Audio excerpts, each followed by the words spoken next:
Embrace the power of knowledge at Sanskriti University, ranked first in most promising university in engineering and management in India. Visit www.sanskriti.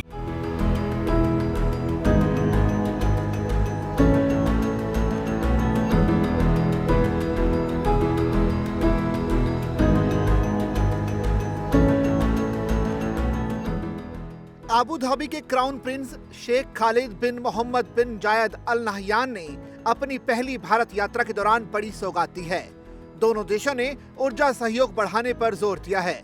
इस दौरान भारत और संयुक्त अरब अमीरात के बीच 4 समझौतों पर हस्ताक्षर हुए हैं। प्रधानमंत्री नरेंद्र मोदी से मुलाकात के दौरान क्राउन प्रिंस ने रणनीतिक संबंधों को बढ़ावा देने पर जोर दिया। भारत और यूएई परमाणु ऊर्जा और पेट्रोलियम के क्षेत्र में सहयोग और बढ़ाएंगे। 4 समझौतों में पहला Abu Dhabi national oil company और इंडियन ऑयल कॉरपोरेशन लिमिटेड के बीच दीर्घकालिक एलएनजी आपूर्ति का समझौता है। दूसरा अमीरात परमाणु ऊर्जा कंपनी और भारतीय परमाणु ऊर्जा निगम लिमिटेड के मध्य समझौता हुआ है। इसके तहत यूएई के बाराका परमाणु ऊर्जा संयंत्र का संचालन और रखरखाव किया जाएगा। तीसरा समझौता India strategic petroleum reserve limited के बीच हुआ है।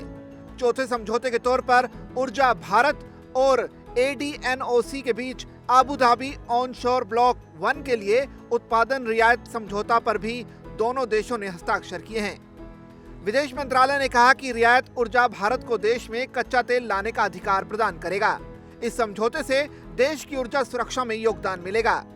यूएई गुजरात में एक फूड पार्क स्थापित करेगा। इसके लिए गुजरात सरकार और Abu Dhabi development holding company PJSC के बीच अलग से एक समझौता हुआ है। विदेश मंत्रालय ने बताया कि शेख खालिद बिन जायद अल नहयान 8 सितंबर को अपनी पहली आधिकारिक यात्रा पर भारत में नई दिल्ली पहुंचे। केंद्रीय वाणिज्य एवं उद्योग मंत्री पीयूष गोयल ने क्राउन प्रिंस का स्वागत किया। विदेश मंत्रालय ने कहा कि भारत और यूएई के बीच ऐतिहासिक रूप से घनिष्ठ और मैत्रीपूर्ण संबंध हैं। हाल के वर्षों में भारत और यूएई के बीच व्यापक रणनीतिक साझेदारी, व्यापार, निवेश, संपर्क, ऊर्जा, प्रौद्योगिकी, शिक्षा और संस्कृति समेत कई क्षेत्रों में गहरी हुई है।